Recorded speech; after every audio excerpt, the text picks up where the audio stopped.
Now the section is absolute value and the real line.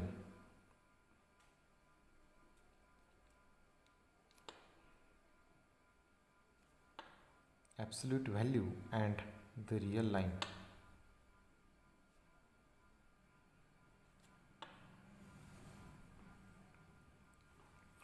So we have seen the law of trichotomy.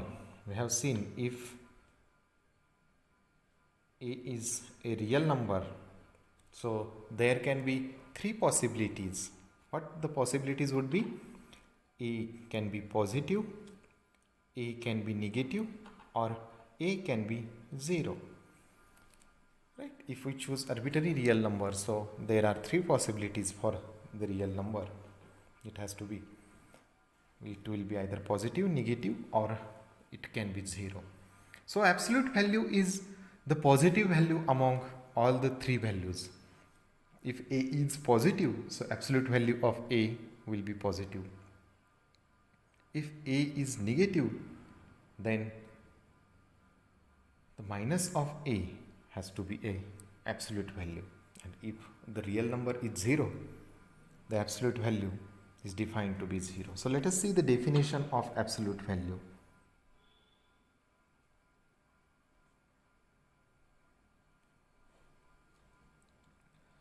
The absolute value of a real number a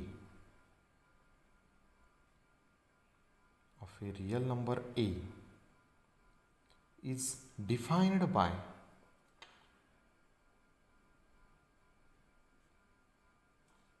it is denoted by modulus of a or absolute value of a, and it is defined to be a positive value a if the real number a itself is positive. It is defined to be 0 if the real number a itself is 0, and it is defined to be minus a if the real number a is itself a negative. That means what the definition of this absolute value can be? So according to the definition, it will have the largest value or positive value among all the three values. If I have given a real number a, so I can have three possibilities: a, minus of a, and 0. So among these three values, whatever the value is positive or largest will be the absolute value of a. So we can have other definition can be maximum of a, 0, and minus of a. So by using this definition, absolute value of real number 5 can be 5 because 5 is itself a positive real number. So 5 is positive, so absolute value of 5 has to be 5. If I choose minus 3 is negative, so its absolute value has to be minus of real number minus 3. So it will be minus of minus 3. That means it has to be a positive value. And absolute value of 0 is defined to be 0. Right? For real number a. For real number a. So let us see a theorem.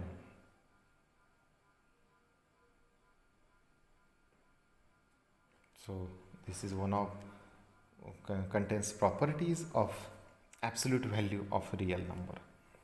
So theorem statement A says that modulus of a into b or absolute value of a into b will be absolute value of a into absolute value of b for all real numbers a and b. For all real numbers a and b. So how to prove this? How one can prove this? The second statement is absolute value of a, its square will be same as a square for all real number a.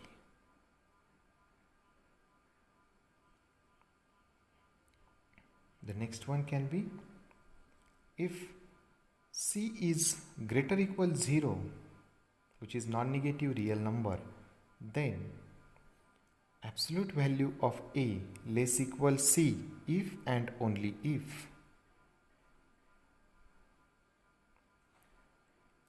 and only if minus C is less equal A is less equal C. And the last one is, the statement is minus of modulus of A is less equal A is less equal plus modulus of A. It is true for all real numbers A. So we have to prove the theorem. We have to prove the statements one by one. So proof. How one can prove the statement A? Absolute value of A into B is absolute value of A into absolute value of B for all real numbers A and B. So my first guess will be, if one of them is 0 among A and B, so both sides will be 0. So one can say that if either A or B is 0, then A holds, or equality holds in A. What other cases can be? So if A is 0 or B is 0, so equality holds in star A, statement A. What the other case can be? If A is positive and B is negative.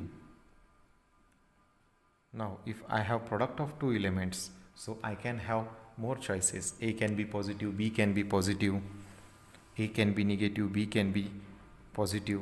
There may be 4 possibilities. So if I choose A to be positive, B to be negative, so what the case will be? So in this case,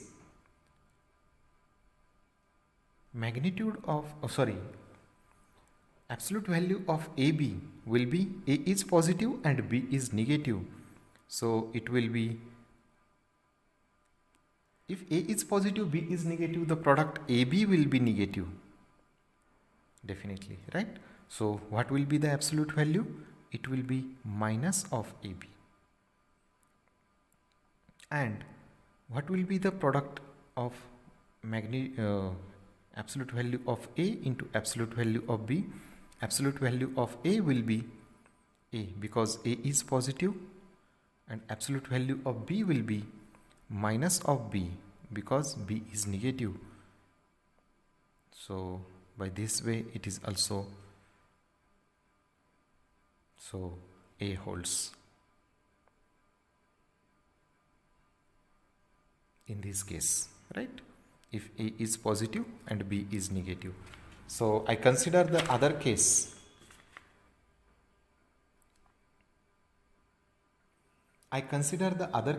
If A is negative and B is positive. A is negative, B is positive. It means, well, the absolute value of A is minus of A. Absolute value of B is plus B. And as they are of opposite sign, their product will be negative. So the absolute value of the product will be minus of AB, right? So in this case, what will be the absolute value of the product? It will be minus of AB, and the product of absolute values of A and B, it will be minus A and B. So it is minus of AB. So again the equality holds, right? So equality holds in A.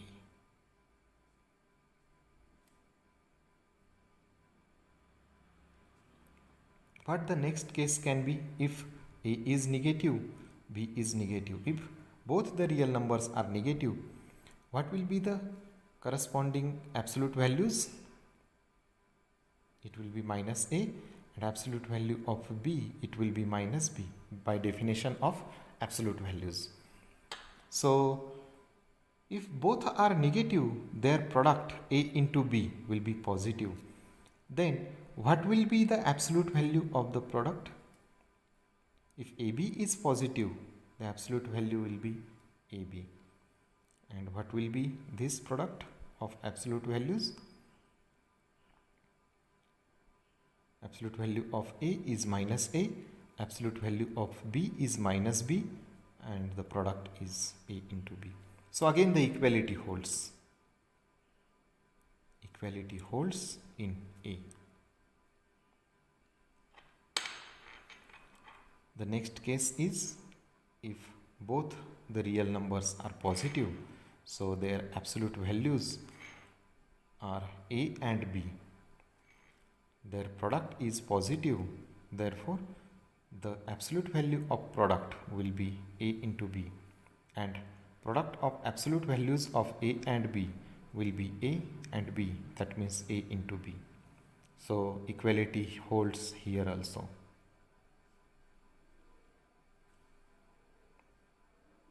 Right.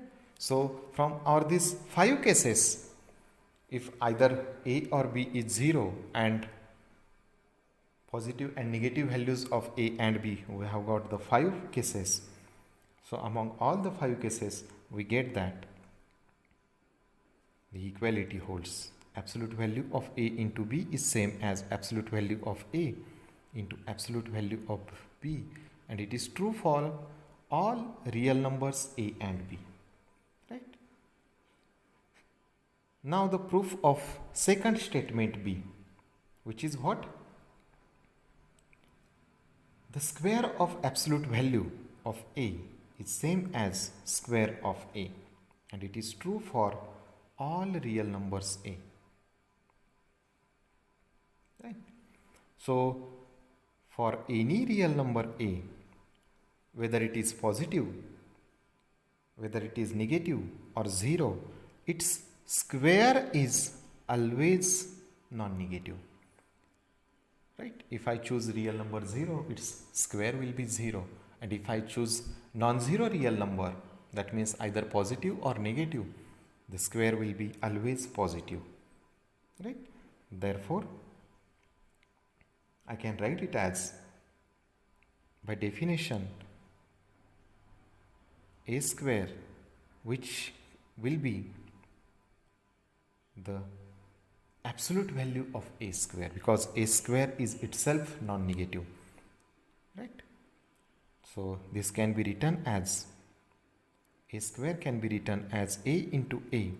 Now by using part A or statement A, product of A into A, the absolute value of A into A will be absolute value of A into absolute value of A, which will be the square of absolute value of A. So we get that A square is same as square of absolute value of A.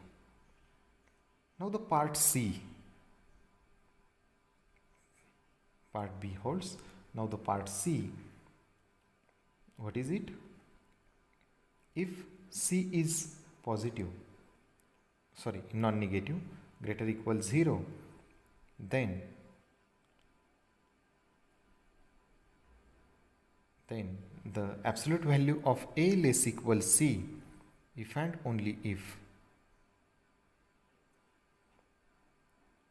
only if minus C is less equal A is less equal C.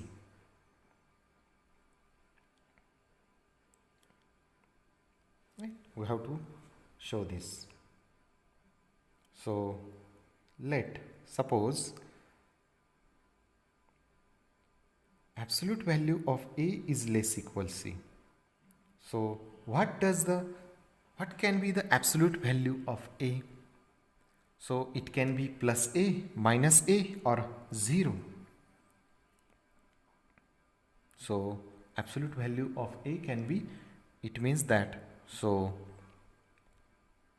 A is less equal C and minus of A is also less equal C and 0 is also less equal C. It is our assumption that if C is greater or equal 0, right? So compare these three things. C is positive, so I can write it as A is less equal C. How can I write this?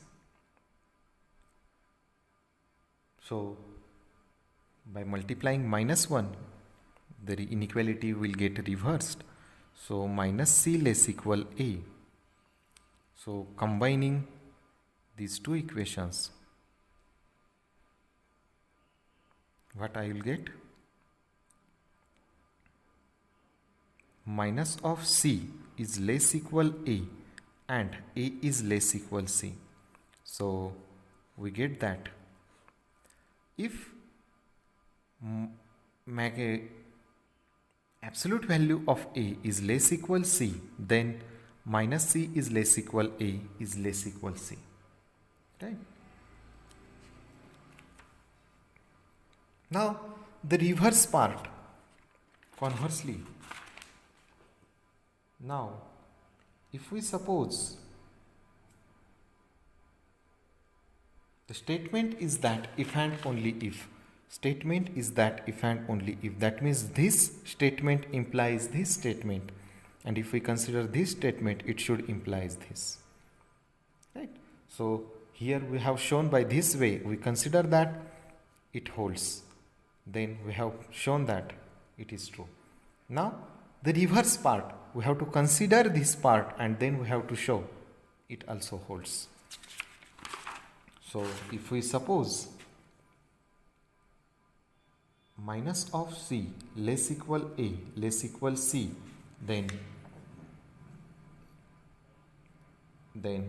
we wish to show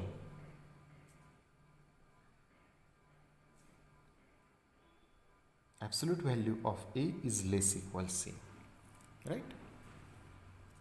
So as minus C is less equal A is less equal C, therefore we can write it as minus C is less equal A and A is less equal C. What does it mean? So we can do some adjustment here. So this can be written as minus A is less equal C. If I multiply the inequality by -1, so it will get reversed. And the second thing is same. It means what? For real number A, its negative is also less equal C, and the real number A is also less equal C. Right? The real number A and its negative both are less equal C. That means its absolute value is less equal C. So this was the part C of the theorem. Now the part D. Now what is it? Minus of modulus of A is less equal A is less equal modulus of A, and it is true for all real numbers A. Right? So using part C, if we let C equal to modulus of A or absolute value of A, so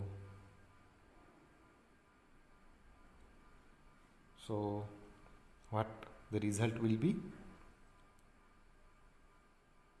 If C is modulus of A, so minus of C is less equal A is less equal C, imply that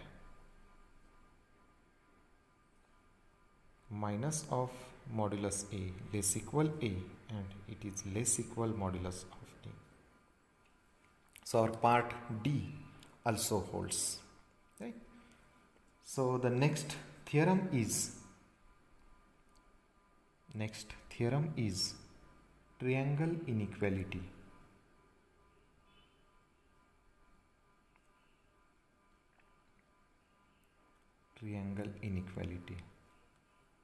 So the statement is, if A and B are real numbers, then the modulus of A plus B will be less equal modulus of A plus modulus of B.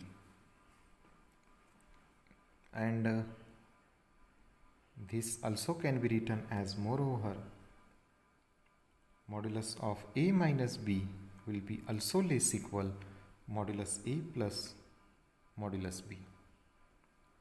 Right? So how we can prove this? Suppose A and B are real numbers. So we know by part D, for any real number A, minus of modulus A less equal plus of modulus A, right? So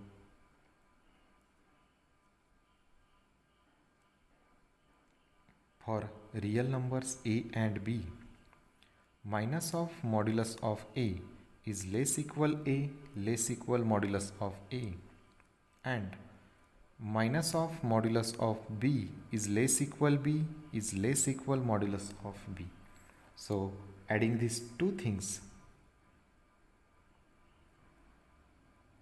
what we will get? On the left it is minus of modulus A minus of modulus B is less equal A plus B is less equal modulus A plus modulus B. That means what? If I take minus sign common, so it will be minus of modulus A plus modulus B will be less equal A plus B will be less equal modulus A plus modulus B. The bracket should be completed here, right? Minus sign is taken common.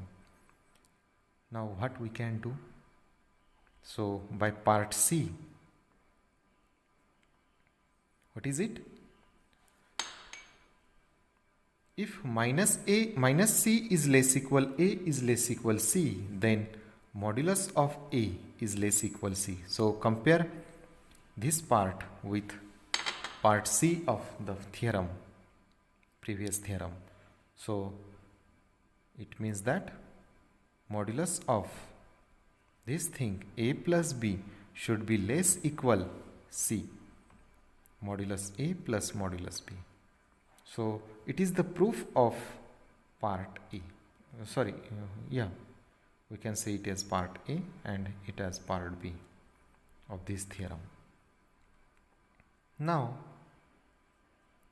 for part B, replace B by minus B. So what will happen? Modulus of A plus minus of B, that means A minus B, will be less equal modulus of A plus modulus of B is replaced by minus B, and absolute value of minus B will be B. Absolute value of A plus absolute value of B, because B is replaced by minus B, and so the absolute value will be modulus of B, and our theorem is complete. Let us see next result, which is a corollary. So the corollary is, if A and B are real numbers, then absolute value of modulus A minus modulus B will be less equal modulus A minus B. So this is the statement of corollary. For any two real numbers A and B, the modulus of modulus A minus modulus B will be less equal modulus A minus B. So how to prove this? So let us consider A and B are real numbers. Therefore, a real number A, so we can write it as A is equal to A minus B plus B, and therefore taking modulus on both sides, So it is a minus b plus b. And now apply the triangle inequality. What is it? Modulus of a plus b is less equal modulus a plus modulus b. So this will be less equal modulus of this thing, first quantity, plus modulus of second quantity, since by triangle inequality.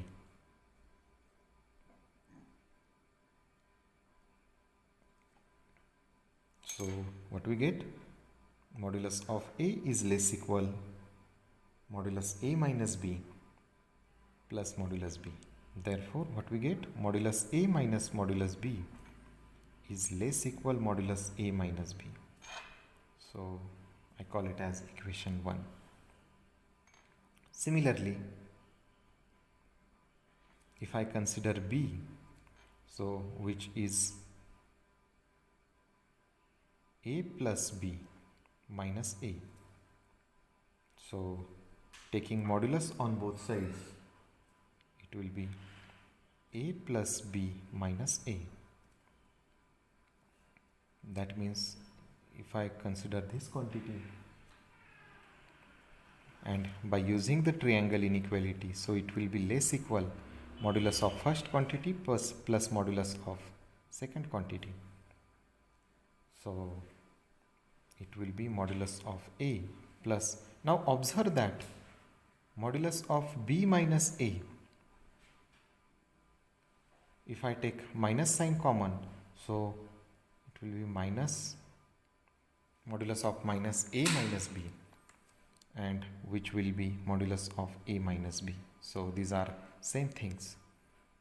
Absolute value will be a positive real number. So I can write it as modulus of a minus b. Therefore, we can write it as modulus b minus modulus a will be less equal modulus a minus b, and I will call it as a statement 2. Therefore, by using 1 and 2, we can make some improvements into the statement. So if I take minus sign common, so on the left it will be modulus of a minus modulus of b after taking minus sign common. So it will be less equal modulus of a minus b. Now if I multiply the inequality by minus 1, the inequality will get reversed. So it will be minus of modulus a minus b is less equal modulus a minus modulus b. So I can call it as now 2. So by 1 and 2, what we can do? 2 is what? Minus of modulus a minus b is less equal modulus a minus modulus b, and equation 1 says that the same quantity modulus a minus modulus b is less equal modulus a minus b. So what is it? Can we compare this with our part C? Part C, what is it? Modulus of a is less equal c if and only if minus c is less equal a is less equal c. It is part C of our previous theorem. So it is minus of something is less equal a is less equal something, that something. So it is what we should take? Absolute value of the middle term. So absolute value of modulus a minus modulus b should be less equal this thing c, which is modulus a minus b, and it is what we wish to, the statement of our corollary.